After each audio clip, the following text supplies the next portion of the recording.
Floyd Landis, left, and Lance Armstrong as teammates in the 2004 Tour de France.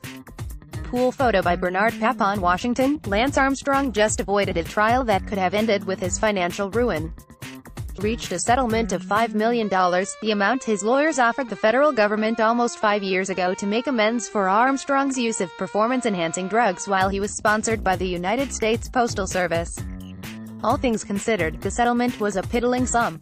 Armstrong's cycling team received $32.3 million in its final contract with the Postal Service, and the government could have demanded 3 times that amount from him. He should be satisfied, content even. But that's not how Armstrong is wired, at least not the Armstrong I covered for more than a decade. That man conceded nothing, ever. He told me once that he would welcome a jury trial in his fight against the government. He was positive that the jurors would side with him, believing that his misdeeds were cancelled out by the good he had done as a cancer survivor. How many of them had been sick themselves or had loved ones with the disease? How many came from a generation that used to call it, in hushed tones, the C word, as if it were a mystical, omnipotent force? Did any of them ever wear one of the ubiquitous yellow rubber bracelets from Livestrong, the Armstrong Foundation that spread cancer awareness all over the world? The settlement on Thursday took away the chance to answer those questions, erasing another shot at victory. Instead, Armstrong conceded, not only to the government but to Floyd Landis, his former teammate who initiated the federal fraud complaint as a whistleblower in 2010. From there, Armstrong's legacy unraveled. His 7 Tour de France titles were revoked.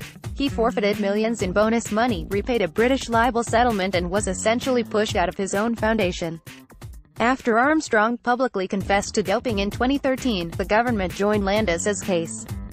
On the terms of Thursday's settlement, Landis will get 22%, or $1.1 million. That part of the deal is pure defeat for Armstrong, and possibly more painful than any other element of the case.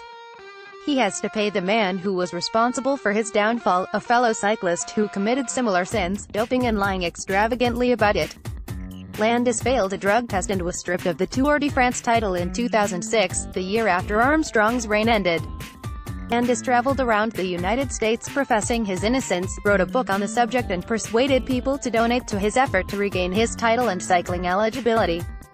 More than 1,700 contributed nearly $500,000 to the Floyd Fairness Fund. But Landis lost his legal fight and ended up ostracized from cycling. The whistleblowing began. He confessed and agreed in court to repay his Fairness Fund donors. It's entirely possible that he will keep very little of his $1.1 million from Thursday's settlement, after taxes, a cut for his lawyers, and any remaining compensation for the deceived supporters. Armstrong would surely find little solace in that.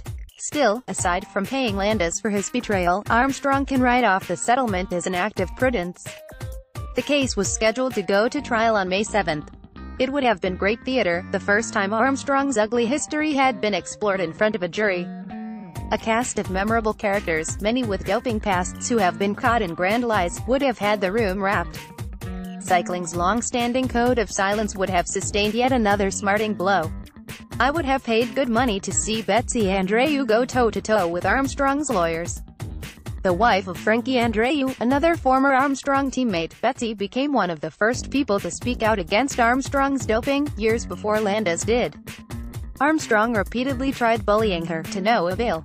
Facing Andreu's sharp tongue and backbone of steel, Armstrong's legal team would have earned every dime of its fees.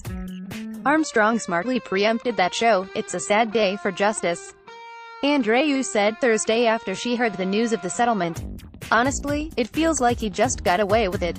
This will just empower him to be as ruthless and as vengeful as ever.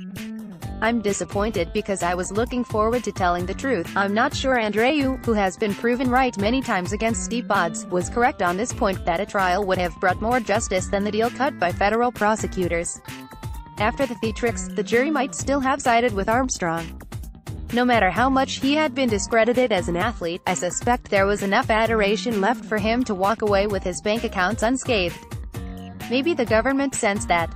Maybe it didn't. In the end, a mediator told both sides that $5 million was the magic number. Government, which had demanded at least $10 million to settle, took that advice, and gained the satisfaction of holding a celebrity at least nominally accountable. In some circles, that sort of compromise is a win. If Armstrong can see things that way, he has changed a lot. And that's a triumph of its own.